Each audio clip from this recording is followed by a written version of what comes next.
Sorry about that. Butterfingers or fumble fingers, or was it thick fingers as Vossi calls them or something?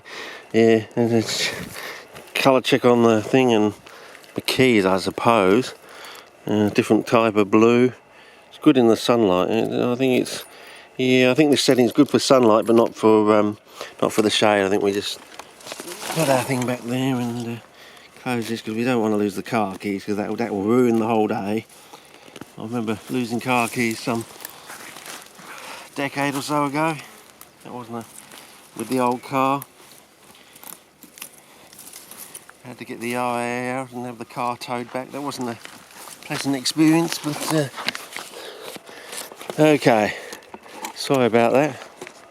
I was trying to get you that orchid, but anyway, what I'm trying to say is, here we go. Got to the second one, so that's why I wiped 6 minutes off of things. So basically runs from about there all the way down to about there, so a good 30 metres I would say, by eye anyway. So we're just going to walk over to it, and I think that'll be the end of this trip, I think, unless we might be able to walk around and see it from two sides, and so it's definitely bigger than the one on the other, well, in quotes, valley. Unless this is what they call an escarpment running off a ridgeline. I'm not up with that sort of terminology, but if someone can point me to a website, they can give me very quick pointers on how to key out this sort of stuff. Probably someone from a more European-centric mentality who doesn't live in a flat land, basically, has real mountain ranges and uses words correctly because they actually have the real objects to actually talk about. They don't have pseudo items. We're so flat that we have the word mountain, but we don't actually really have a true mountain sort of thing. They're sort of like, wouldn't even call them hills sometimes. There's hillocks, or maybe not even that, compared to European standards and South American Andes sort of standards, Oh, evergreen swamp vegetation, brilliant. So we got coral fern, evergreen swamp vegetation. So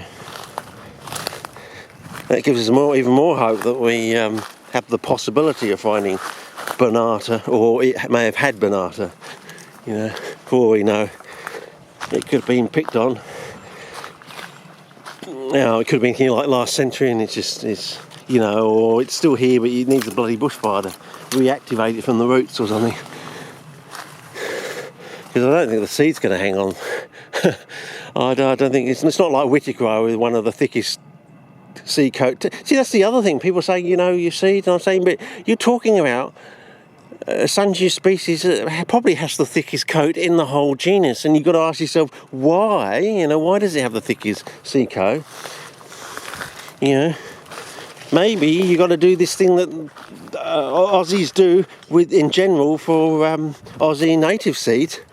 They put them in a cup and pour boiling hot water over them. Yes, boiling hot water straight from the jug, because the seeds are basically dry inside. Hot water doesn't affect them like if you pour hot water on your hand that has water in the cells of your hand, you will scald and burn yourself. But if you put hot things onto things that have very little water in them, it doesn't have the same effect. And either it cracks the seed, and usually you leave them overnight, or for up to 48 hours sometimes, and then you sow the seeds. Maybe you'll get a better response, and maybe you'll then understand what the very thick seed coat is all about. It's basically just to protect it from bushfire. So, and then you've got to think about ash fertilisation and things like that. And this looks interesting. Looks like something's gone in. So